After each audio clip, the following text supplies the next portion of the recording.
한국직업사전의 구성은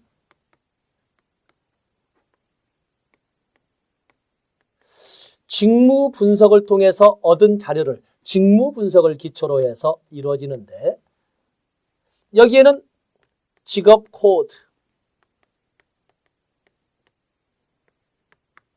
본 직업 명칭, 본 직업명 다 좋습니다. 또 직무 개요, 그리고 수행 직무,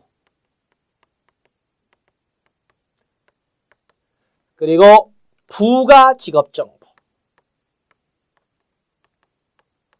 부가 직업 정보로 이렇게 크게 5개의 영역으로 나눠져 있습니다. 직업 코드는 아까 한국 고용 직업 정보의 세 분류, 한자로 쓰겠습니다. 5단계 분류에서 세 분류를 사용을 합니다. 세 분류. 4자리짜리로 해서 대분류, 중분류, 소분류. 세 분류, 세분류. 해서 4자리, 4분류, 4자리 넘어간 세 분류 4자리를 사용을 하는데, 첫 번째, 두 번째 두 자릿수는 한국 고용직업 분류의 중분류를 표시를 하고, 세 번째 숫자는 세분류를, 그러자면 소분류를, 그리고 네 번째 숫자는 세분류를 선다고 설명을 했습니다. 이거 봤고, 그리고 나서 본 직업 명칭, 이 본 직업 명칭은 사전에, 한국직업사전에 사전에 수록된 명칭입니다.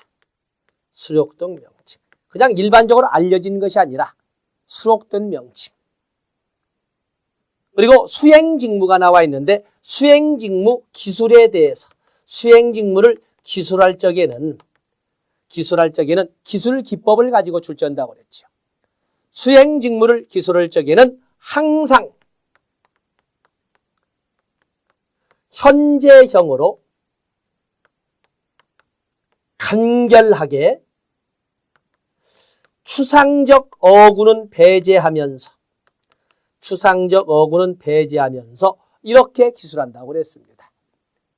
의뢰어는 원어를 같이 병기하도록 되어 있습니다. 그 외에도 또 일반적 문장은 쓰지 않는다, 이런 거 다 교재에 있습니다. 이런 내용들을 우리가 앞선 시간에 살펴봤습니다. 이번 시간에 다뤄보고자 하는 것은 바로 부가 직업 정보입니다. 부가 직업 정보. 부가 직업 정보는 사전 학습을 통해서 우리가 묶는, 암기하는 방법. 부가 직업 정보의 종류 자체 가지고도 출제가 되기 때문에 우리가 암기하는 방법이 있습니다. 다시 한번 정리를 하고 또 세부 내용 교재와 같이 비교를 해보도록 하겠습니다.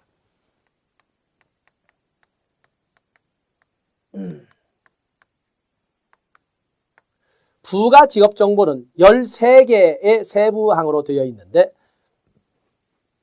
첫 번째 암기하는 방법으로 정규교육,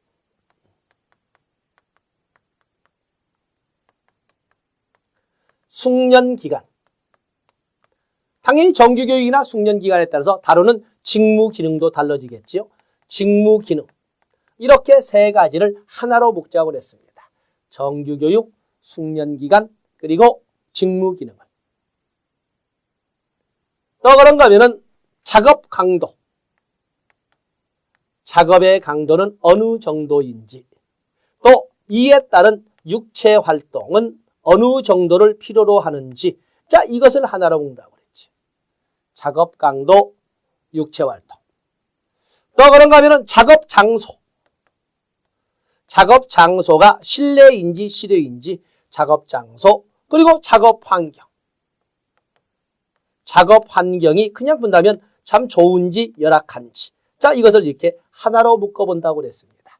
작업 장소와 작업 환경. 그리고 유사명칭. 유사명칭, 관련 직업, 그러면서 여기에는 면허와 자격도 유사하겠죠. 이렇게 하나 묶는다고 그랬습니다. 유사명칭, 관련 직업, 면허 자격. 그리고 표준 산업 분류와 표준산업분류와 표준직업분류. 표준직업분류. 역시 같이 하나로 묶었습니다. 그리고 조사연도. 자, 이렇게 있는데 보통 2차에서 출제가 될 적에는 부가직업정보 내용 5가지를 쓰시오, 6가지를 쓰시오 이런 식으로 나오거든요. 그래서 평상시에 습관적으로 암기를 해놓고 1차도 대비하면서 2차도 동시에 병행하는 이런 묶음표가 되겠습니다. 자, 이에 대한 세부 내용을 보도록 하겠습니다. 먼저 정규교육 나와 있네요. 정규교육. 정규교육은 우리나라 학년을 우리나라 제도권 교육의 연한을 가지고 이렇게 설명을 하는데 한번 볼까요? 해당 직업 직무를 수행하는 데 필요한 해당 직업의 직무를 수행하는 데 필요한 일반적인 정규교육 수준. 직무 수행에 필요한 일반적인 정규교육 수준. 직무 수행에 필요한 일반적인 평균 교육이 아니라 일반적인 정규 교육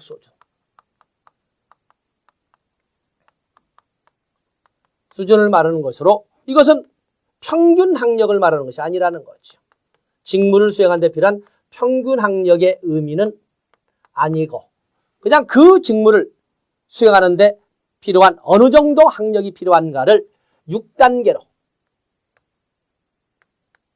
6단계로 나누어서 설명을 하고 있습니다. 그래서 우리나라 여러분들이 알고 있는 제도권 교육을 보시면 됩니다. 6년이면 초등학교, 거기 보면 6년 이하, 6년 이하,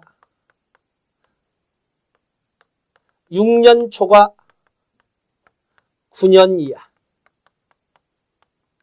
9년 초과 12년 이하, 12년 초과 14년 이하, 14년 초과 14년 초과 16년 이하, 그리고 16년 초과. 다 아시겠죠? 거기 16년 초과. 자, 6년이면 여러분들의 교육 단계를 생각해 보세요. 6년 초등 6년입니다. 9년 중학교 졸업이죠. 12년 고등학교 졸업. 14년 전문대학. 16년 4년제 대학. 그리고 16년 초과. 이것은 대학원 이상의 학력. 그 직업의 직무를 수행하는데 어느 정도의 학력이 있어야 하는가를 분석하고자 하는 것이 바로 여기 나오는 정규 교육이 되겠어요. 그 직업을 수행하는 자들의 평균 학력을 말하는 것이 아니라 그 직업의 직무를 수행하는데 필요하다고 인정되는 정규 교육 수준을 정규 교육이라고 합니다. 자, 여기에 보시면 이렇게 6단계로 2번에 보시면 6단계로 분류하였다.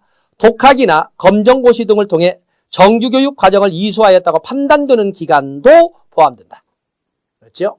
그래서 정규교육은 이런 정도 판서는 했습니다만 양은 넉넉히 이거 의미가 있겠습니까?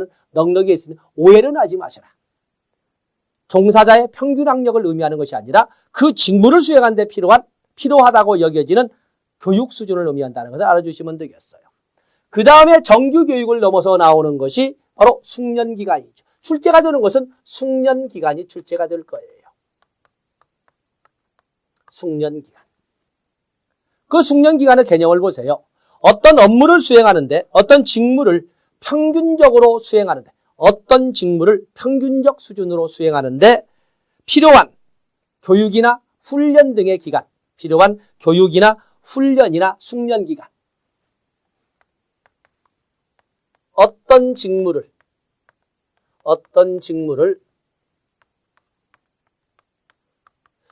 평균적 수준으로 수행하는데 필요한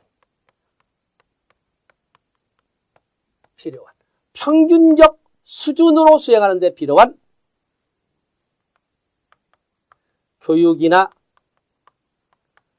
훈련이나 숙련의 기간을 말합니다. 자, 그런데 빠진 것이 있죠.